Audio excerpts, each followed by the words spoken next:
On the day of my younger sister-in-law's wedding, what I heard from my extended family were incredibly shocking.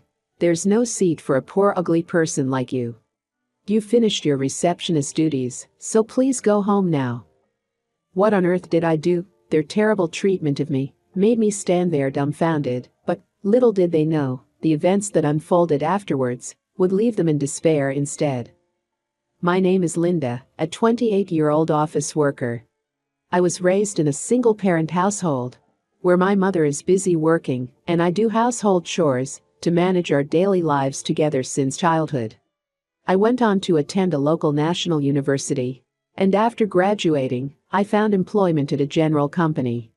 Even after starting my job, I continued to live with my mother, supporting each other until I got married.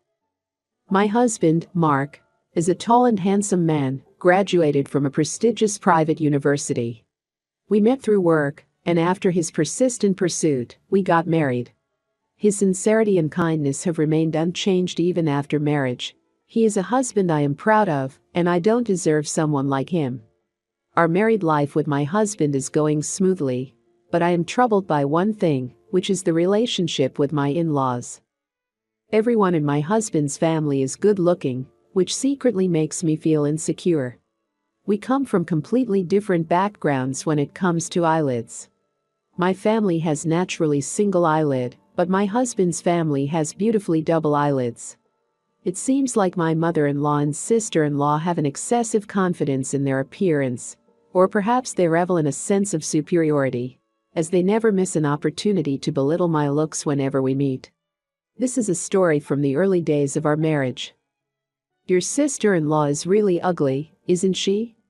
And yeah, I wonder why Mark decided to marry a woman with such an unattractive face." It's enough. Thankfully, my father-in-law tries to intervene and stop them to some extent.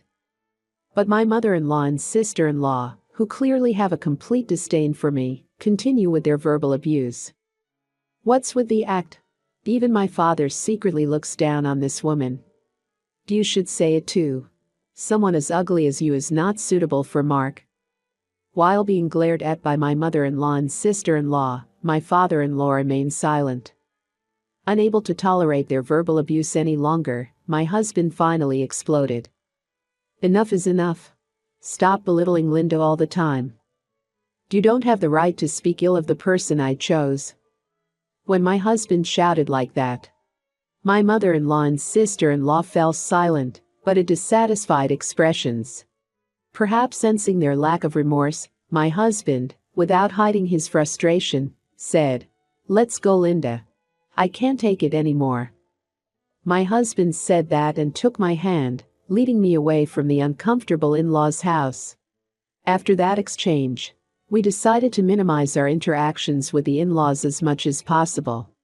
We moved to an area farthest from their place, where we could still conveniently commute to work. Thanks to that, after the move, we no longer received summons from the in-laws or had them visiting us. Even now, it seems that my husband receives frequent communication, but he seems to ignore everything except for important matters. After cutting off contact with my in-laws and leading a peaceful life, one day my husband received a message from my sister-in-law. It seemed that she is getting married and wanted us to attend the wedding. Strangely enough, it wasn't just my husband who was requested to attend. They also asked for me to be present. Despite the fact that my sister-in-law dislikes me so much, I wonder what could have prompted this change of heart. "Linda, are you okay? You don't have to attend if it's too much for you, you know?" "Yeah, it's a special celebration, I'll attend." I had a slight feeling of unease, but I felt like if I declined, something would be said. So, I decided to participate in my sister-in-law's wedding. And on the day of the wedding, when we arrived at the venue, my husband was immediately guided to the family waiting room. I tried to follow my husband, but I was stopped by my mother-in-law outside the waiting room. "Wait a moment. You will be in charge of the reception." "Huh?" I was suddenly taken aback by being separated from my husband. And my mother-in-law continued speaking. "I hope you understand, but if you try to pocket the wedding gift, I won't tolerate it." My mother-in-law, with those words, arrogantly made her point. While I was still trying to process what she said, feeling dumbfounded, she walked away from the scene. On the day itself, I became irritated by the sudden order, but my mother-in-law, whom I should have argued with, had already left. Leaving me with no opportunity to say anything, I reluctantly followed her instructions. As I finished the reception and was about to enter the venue, my mother-in-law appeared again. She stopped me from entering the venue and, without offering any words of encouragement, said something even more unbelievable than before. "Wait a moment. Please don't enter the venue." "How, what do you mean?" "I was supposed to be invited to my sister-in-law's wedding. So what does she mean by telling me not to enter the venue?" I couldn't understand my mother-in-law's words and asked for an explanation. However, her response was incredibly cruel. "I meant it literally. I invited you just to handle the reception. I won't let someone like you participate in my daughter's wedding. Now that your job is done, just go home. There's no place here for an ugly and poor person like you." Wah! With a snort and mocking laughter, my mother-in-law turned on her heels. I was left stunned by her cruel treatment and couldn't move from the spot for a while. I later learned from my husband that he was busy greeting relatives at that time. When he finished the greetings and noticed my absence, he had a bad feeling and checked the seating chart. He quickly realized that my seat was missing and hurried back to the family waiting room to confront my mother-in-law. "What's going on? Why isn't Linda's seat here? Didn't you all insist on inviting her?" My husband shouted angrily, expressing his frustration. According to him, my mother-in-law and sister-in-law responded, with faces that seemed to consider it obvious. "We're not going to let someone like her attend Emily's special wedding. We didn't prepare a seat for a poor, ugly woman from a single-parent household from the beginning. We are ashamed to let such an ugly woman meet everyone as a wife of her brother. So, we just let her serve as a receptionist and go home.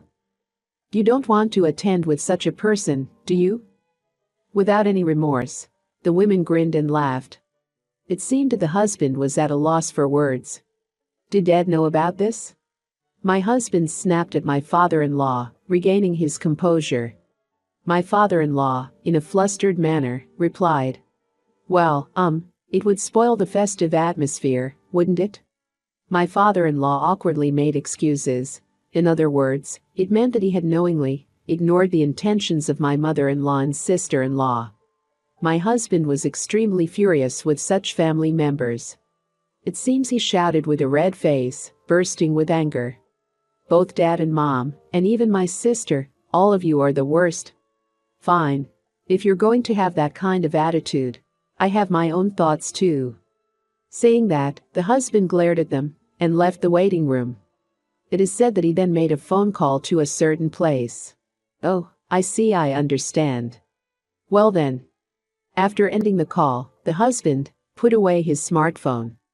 At that moment, my mother-in-law, with an exasperated expression, came to bring him back. "Mark, stop saying foolish things and come back to the venue quickly. The ceremony is about to start." My mother-in-law doesn't change her attitude that it's only natural for her not to allow me to attend. Just as my husband was about to explode with anger again at her, a staff member from the wedding venue rushed over in a flustered manner. "Oh no, it's a disaster. The majority of the groom's guests have left." What? What on earth happened? Upon receiving the report from the wedding venue staff, the in-laws hurriedly made their way to the venue. As the staff had mentioned, despite the imminent start time of the ceremony, the guests who were supposed to attend had disappeared in large numbers. Seeing the empty and deserted venue, the bride's parents, who had also received the same report, were standing there in shock, stunned and motionless. Upon witnessing this, the husband reportedly said, "Well then, I'll leave too," and left the scene. Around the time when the husband left the venue, I, who had been expelled from the venue, couldn't bring myself to go home alone. Instead, I wandered around the vicinity of the venue, killing time until the end of the ceremony. I had sent a message to my husband, informing him that I was waiting outside after being expelled by my mother-in-law, so I hoped he would join me after the ceremony. As I waited for my husband, a group of men in suits started coming out from the venue. It was still early considering my sister-in-law's wedding had just finished, so it must have been another wedding that had ended. Oddly enough, they didn't seem to be carrying any wedding favors. While pondering about this, I absent-mindedly observed the group. To my surprise, the group started approaching me, and the man at the front called out to me, "Are you Linda? We are always grateful for your mother's kindness." Huh? By the man, who bowed and said that, and the people behind him, I was bewildered. The man in front of me seems to know me, but I didn't recognize the person. So I was at a loss for how to respond when someone I didn't remember bowed to me. My husband came out from the venue. "Ah, there you are. Linda, sorry for making you wait." "And Mark? Wait, why isn't it time for the ceremony to end yet?" Yeah, I left without participating in the ceremony." When I was bewildered and asked him, my husband said it with a smile, appearing somewhat refreshed. His demeanor only added to my confusion. "Huh? You're not participating in the ceremony, why? And, as family, is it okay for you not to participate?" "Linda, calm down. I'll explain everything." As my husband explained the story, I was surprised. First, the man who had bowed to me earlier was the groom's boss. Furthermore, the groom was an employee at the company my grandfather runs, and his boss happened to be my mother's subordinate. My maternal grandfather runs a company, and my mother also works there as an executive. While it is true that I grew up in a single-parent household, my mother, being an executive, earned a high income. Therefore, we did not have a particularly impoverished family environment. My role was to support my busy mother, who held the position of a company executive, by taking care of household tasks. The derogatory comments from my mother-in-law and sister-in-law, labeling me as a poor person, stemmed from their own assumptions that being in a single-parent household meant being impoverished. It turns out that they were simply projecting their own beliefs onto me. By the way, my husband was well aware of our family situation, and he himself had interactions with my grandfather's company due to his own work. It seems that he was already acquainted with the groom prior to this because of their previous encounters. The person my husband called when he left the family waiting room was indeed this groom's boss. My husband apparently told the groom's boss about the terrible treatment I received, where despite my in-laws inviting me to the wedding. Upon hearing that, the groom's boss became indignant and said that he didn't want to celebrate a couple who would treat someone in such a manner. He then left the venue with his subordinates. While I was receiving such an explanation from my husband, he received a call from my mother-in-law on his phone. Unable to completely ignore the persistent phone calls, my husband reluctantly answered the phone with a pained expression on his face. Then, we could hear the voice of my panicked mother-in-law. Even though we didn't have the speakerphone on, her voice was loud enough for us to clearly hear. She was shouting at the top of her lungs, "Mark, it's terrible." The groom's boss suddenly said he couldn't bless the marriage between the groom and that bride, and left. My mother-in-law was in a state of panic. My husband casually remarked as if it was only natural, "Ah, I see. Well, it's a typical reaction for most people." "What are you talking about? What do you know? What did you say to them?" While she changed an attitude, my husband responded to my angry mother-in-law, surpassing calmness, and answered in a manner that could be described as cold. "Whatever. I simply stated the facts. The bride and her family are terrible people." What is that supposed to mean?" "The groom is in a panic, and my daughter is crying. The wedding has become a disaster. What are you going to do about it? Take responsibility." Ignoring my mother-in-law, who was shouting like a madwoman, my husband hung up the phone. It seemed he even turned off the power to prevent any further calls from her. With a serene expression, he took my hand and led me away. "Come on, Linda. Let's go home." And just like that, while I was still taken aback, the revenge plot against my in-laws by my husband came to an end. In the end, my sister-in-law's wedding was cancelled without even starting. The majority of the guests had left, and the bride and groom themselves were in no state to have a wedding, as they were greatly distraught. It's understandable that the wedding had to be called off. And later, the groom learned from his boss that my sister-in-law had been mistreating me, her sister-in-law, in collaboration with my mother-in-law. This mistreatment included regularly belittling and mistreating me, as well as the incident that occurred on the wedding day. He was informed about the terrible treatment I had endured. Upon hearing this, he became furious and decided to break off the engagement with my sister-in-law.